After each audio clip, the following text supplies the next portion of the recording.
इस वीडियो में देखते हैं self inductance of a solenoid. तो मान लीजिए कि हम लोग सोलेनॉइड ले लेते हैं। इस सोलेनॉइड में स्मॉल n क्या है? Total number of turn per unit length, total number of turns per unit length. और इस सोलेनॉइड का जो लेंथ है वो हम लोग स्मॉल l ले लेते हैं। इसमें मान लीजिए कि I करंट फ्लो कर रहा है। तो सिंपली हम लोग जानते हैं कि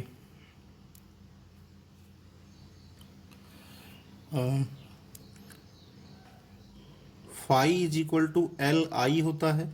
अब फाई प्रोपोर्शनल आई तो phi is equal to L I. अब फाई का मतलब क्या होता है? B A cos theta. तो मान लेते हैं कि इसमें टोटल नंबर ऑफ टर्न कितने हैं? कैपिटल एन है। तो जब total number of turn capital N है तो कुल फ्लक्स कितना हो जाएगा?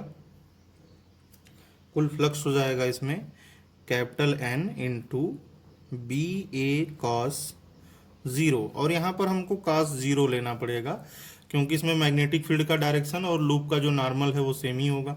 इस तरह से इस तरह से मैग्नेटिक फील्ड का डायरेक्शन है तो लूप के एरिया पर जो नॉर्मल खींचेंगे वो भी इसी की तरफ होगा, तो एंगल हमेशा के लिए जीरो हो गया।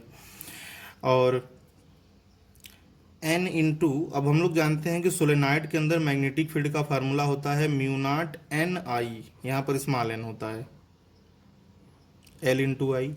देखिए आई से आई गया कट, तो इसका मतलब self inductance L is equal to कितना आ गया? Mu naught capital N small N into A. देखो तो फार्मूला ये हो गया। अब देखिए हम लोग जानते हैं कि सिंस स्मॉल एन का मतलब होता है कि टोटल नंबर ऑफ टर्न अपान में लेंथ, तो हम लोग चाहें तो इसको स्मॉल एन को चेंज कर सकते हैं। तो L is equal to mu naught capital N और स्मॉल एन की जगह पर capital N by L into capital A. तो एल इज इक्वल टू कितना आ गया? एल इज इक्वल टू आ गया mu naught N square into capital A by L. ठीक है, अब इसके बाद हमको क्या करना है? अब हम लोग जो है स्मॉल एन को तो कर ही लिए, अब हम लोग कैपिटल एन को भी रिप्लेस कर सकते हैं। सिंस अब फिर से वही बात, small N is equal to capital N by L होता है, तो हम कैपिटल एन के जगह पर स्मॉल एन इंटू एल लिख सकते हैं। अब इसको इसमें रख दो तो स्मॉल एन के टर्म में केवल आ जाएगा। तो इसका मतलब L is equal to mu naught N square L square into A by L. तो capital L is equal to mu naught N square small L into A.